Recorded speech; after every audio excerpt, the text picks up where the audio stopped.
Buen día. Estos son 15 minutos de amor propio. Mi nombre es Patricia Álvarez y te doy la bienvenida a tu podcast.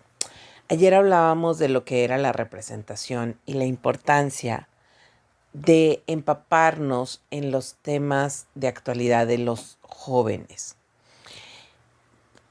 Es muy importante tratar de cerrar las brechas entre generaciones. Los cambios generacionales de las últimas épocas han sido abismales, ¿sí? Yo recuerdo muchísimo cuando pues el internet llegó a mi casa, ¿no? Hace 25 años. Y mi mamá era así de que, no, o sea, me acuerdo de su cara y su expresión corporal de ni siquiera tocar la PC, la computadora de escritorio. Era así como, no, no, no, no, no, aléjenme eso. Sí, le echábamos carrilla porque en aquella época yo veía una serie de televisión en la que representaban a los indios nativos americanos y cuando hablaban de las fotografías, los nativos decían, no, porque te roba el alma. Eh, entonces aquí era eso, ¿no? Le decíamos a mi mamá, si la tocas no te va a robar el alma, o sea, no te preocupes, no te va a pasar nada. Bueno, eso pasó hace 25 años y a la fecha mi mamá no tiene contacto con una PC o con un CPU, una computadora de escritorio. Sin embargo, ha evolucionado. No le preguntes nada de su tablet o del teléfono o de la televisión inteligente porque o bueno, la Smart TV, porque pues, ahí sí es súper trucha, ¿verdad? Nada más que cómo se cerró esa brecha generacional, bueno, con la pantalla touch. Eso hizo la gran diferencia. A mi mamá no le pongas a hacer procesos, ¿sí? Como lo hacemos con la computadora o con la Smart TV. Mientras tuvimos estos dispositivos tipo Roku o lo que le llaman los codificadores de los sistemas de cable. O sea, mi mamá era así igual, no tocaba la televisión. No, no, no, no sé. Es más, mi mamá jamás, jamás en la vida tocó un DVD. O sea, un aparato reproductor de DVDs. No. No, o sea, no me pidas comandos, no me pidas que le pique aquí y luego le pique acá y luego esto otro. No. O sea, es algo en lo que ella nunca quiso.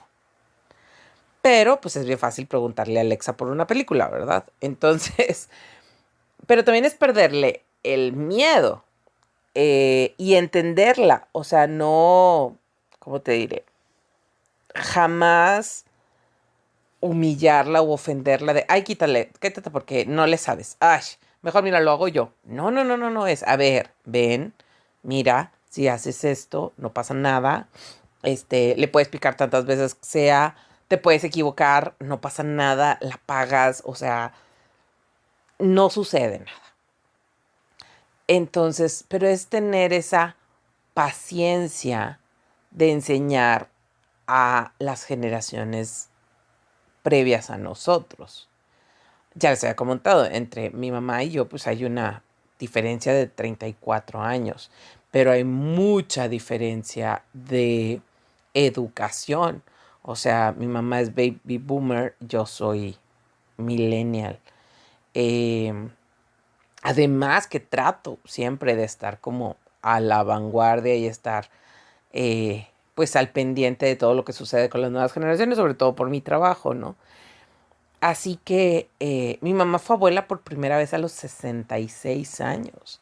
Entonces estábamos hablando de un baby boomer en contacto, no con un Gen Z, que ahora que le llaman la generación de cristal. No, mi sobrino ya es alfa, o sea, ya es otra generación más adelante. Está 2 generaciones adelante de mi hermana y de mí. Entonces son estas grandes brechas generacionales. Eh, es bien importante. estar al pendiente. Y a mí me admira mucho mi mamá, como está súper actualizada con los temas de inclusión y con los temas de educación precisamente para esta generación alfa.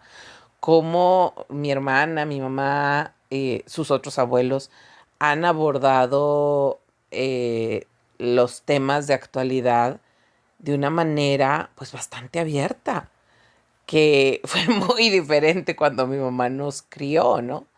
Pero ese es precisamente el resultado del tratar de ir cerrando estas brechas. O sea, nos hubiéramos imaginado adultos mayores actuales no querer hablar de la inclusión eh, eh, demográfica, no es demográfica, gentilicia, perdón, de lo que ya habíamos estado hablando en el capítulo de Chinitos, de aprender, de decir, ok, bueno, pues cada vez no, estamos más globalizados, cada vez nos topamos con nuevas personas, nuevas culturas, aún en nuestra propia ciudad. Entonces, aprender, saber cómo dirigirnos, pero sobre todo el perder el miedo a preguntar, de decir, a ver, bueno, ¿qué pasa? Bueno, lo mismo sucede en estas generaciones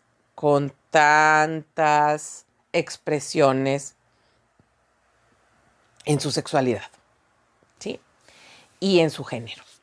Empezando por ahí, que entiendan perfectamente qué es la preferencia sexual y qué lo hace diferente de la identidad sexual. Ese ya es un gran paso. Si tu abuelito, si tu papá, si tu mamá, si tu tía lo entiende, uff, vamos ya, súper avanzados en el tema. ¿Sí? Es bien importante identificar. No porque mi hijo le guste maquillarse, le tienen que gustar los hombres. Es como raro, yo lo sé. Pero no tienen que gustarles. Bueno, olvidé mencionar al principio que si tú eres de quienes escuchan el podcast con niños, a lo mejor este podcast no te va a gustar tanto o no te va a agradar que lo escuchen tus hijos. No voy a decir nada, creo yo, que sea inapropiado, pero te lo advierto, para que luego no me echen la culpa. Sí, si tú identificas, sí, mi hijo se puede poner faldas y no por eso le gustan los hombres. Sí. Mi hija puede traer el cabello rapado y no querer maquillarse y no querer usar tacones y no querer usar accesorios femeninos y no por eso le gustan las mujeres. Esa es parte de su identidad sexual. Es como ella o él se quiere representar al mundo. Las nuevas generaciones dicen, no, es que tenemos que desdibujar esta problemática que ha hecho la identificación de sexos. Sí y no, o sea, hay que llegar a un equilibrio. Yo puedo entender esta parte de que antes los hombres no podían usar nada de rosa, o sea, sí, ya era absurdo, ¿no? Pero sí es importante el identificar la diferencia de género. Puedo entender, pues, yo fui de esas niñas que jugaba tochito y básquet y béisbol y nunca nadie, bendito Dios, me dijo, no se puede. Bueno, por lo menos en mi familia o las personas a mi alrededor. Eh, Mis vecinos siempre fueron incluyentes. Niños y niñas podíamos jugar a lo que quisiéramos. Yo no recuerdo, a lo mejor sí, la verdad, no recuerdo así específicamente que a los niños los alejaran de las muñecas, así de no la toques, porque sí supe de casos, alejados a mí, pero sí sabía de que ese tipo de casos. No, tampoco recuerdo a mis amigos jugando con muñecas, pero por ejemplo, hacíamos concursos de muñecas, concursos de Barbies, y los hermanos de mis vecinas nos ayudaban como a armar el concurso. si poníamos como plataforma o si poníamos como escenarios, o sea, era un trabajo como en conjunto, o ellos la hacían de juez, ¿sí? A lo mejor no vestían a las Barbies, pero tampoco era así de no las toques, no hagas cosas. Y también los que nos ayudaban eran los papás. Entonces, pues sí, yo crecí en una comunidad bastante incluyente. Y estos mismos vecinos, estos mismos papás, me enseñaron, porque mi papá era cero deportes, me enseñaron a jugar, entre comillas, deportes de niños. ¿Sí? Pero eso no excluía que sí había una diferenciación necesaria. Por ejemplo, jugábamos tochito y los hombres se podían tumbar y a las mujeres solamente nos podían tocar en la espalda. O sea, sí puedes jugar, pero al mismo tiempo tienes que respetar a las mujeres. Tienes que ser delicado con una mujer, porque eso te hace ser hombre. A la fecha yo sigo valorando y defendiendo esa postura, ¿sí? En la que debes enseñar a los hombres a ser un hombre proveedor, un hombre cuidador, un hombre al pendiente de las necesidades de una mujer, que te abra la puerta. El abrir la puerta no te hace inútil, y eso para las chicas nuevas, ¿sí? Para si me escuchan chicas jóvenes. No, es que, por ejemplo, o sea, nunca descubrimos de dónde vienen las cosas o no investigamos de dónde vienen las cosas. El abrir la puerta no significa que seas inútil para abrir una puerta. No, significa muchas cosas. Si nos vamos a la antigüedad. No tan antigua de las cavernas, sino a la época en la que las mujeres usaban unos vestidos tan incómodos que, número uno, para caminar siempre tenían que levantar la falda, porque si no se tropezaban con ella. Y traían un bolso, un abanico, a veces una sombrilla, el mismo sombrero. Entrabas a una casa y tenías que quitarte un sombrero. O sea, por ejemplo, cuando era el contacto de los hombres con las mujeres, si la estaban pretendiendo, saliendo de misa o saliendo del templo, dependiendo de la creencia. Y que llevaban un velo en la cabeza, entonces, o sea, en la mano traían el rosario, a veces el misal, el abanico, ¿cómo se llama? Esta mantilla, perdón, no recuerdo cómo se llama, la que usaban en la cabeza. Entonces traías las manos ocupadas. Entonces ellos te abrían la puerta porque traes las manos ocupadas, ¿sí?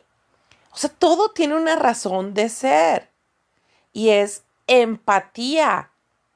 Ah, pues antes se usaba mucho en las caricaturas también, se veía de que si una mujer bajaba de la carroza o el carruaje, se quitaban el saco y lo ponían en el piso, pues porque había charcos, lodo, no sé, y era para pues, que ella no se fuera a ensuciar, ¿verdad? No era como tan literal del saco y así, pero sí era como buscar, no sé, un cartón, una tabla o algo para apoyarla y hacerle la vida más sencilla. Esa es la naturaleza de los hombres, cualquiera que sea su identidad. El hecho que tu hijo tenga preferencia por otro género no significa que no tenga que ser un caballero. ¿Sí? ¿Ya más o menos estás entendiendo a dónde me dirijo? Es muy importante hacer esta diferenciación de género y decir, ok, a ver, tú mujer, pues si eres más delicada con las manos, si puedes hacer estas cosas, pues cocínale. No te estoy mandando a la cocina y no te estoy diciendo que solamente sirves para ser ama de casa. No, pero qué bonito es ser estas mujeres al pendiente de los demás. No solamente de un novio, de un macho, de un hombre, de un marido. No, es esta capacidad que tenemos las mujeres, pues naturalmente con el instinto materno, de ser cuidadoras, de estar al pendiente de qué necesita el otro y cómo puedo hacer sentir bien a los demás en general. Y es algo que en las generaciones pasadas se instruía mucho, ¿sí? Bueno, lo mismo con los hombres. Esto no tiene nada que ver con su preferencia. Sí. Por eso es bien importante, adulto mayor o joven contemporáneo, o sea, cuarentona, este, que nos eduquemos al respecto. No importa que yo no tenga un hijo gay, yo no importa que tenga una hija no binaria, que no la tenga, me voy a informar, porque si llega alguno de mis hijos, si llegan alguno de sus amigos, o si llegan mis nietos, poder guiarlos, ¿sí? Y no decir, ay, ya no te juntes con esa niña de ideas raras, ¿eh? Ya no te juntes con ese niño que está, que mira, ¿cómo que es posible que llegó con falda y maquillado? De seguro le gustan los hombres. No, no le gustan, ¿sí? O sí, no sabemos. Pero no podemos juzgar hacia la ligera si no nos informamos. Hagamos cada vez más cortas esas brechas generacionales. Estos fueron 15 minutos de amor propio. Mi nombre es Patricia Álvarez y nos escuchamos el día de mañana.